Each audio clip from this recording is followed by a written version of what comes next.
The spectrum analyzer trace can now be plotted as well using the heat map mode, which will use warm colors to display areas with more spectral energy density. This tool is available in the Wi-Fi, 4G, 5G and spectrum analysis modes.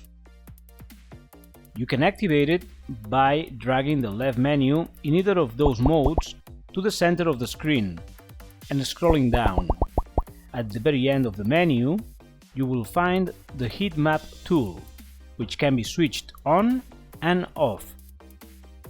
Among other applications, this tool can be extremely useful to detect satellite beacons that may be masked by surrounding noise, discern the level of activity of TDMA channels in mobile networks, identify Wi-Fi channels with a lower level of occupancy, etc.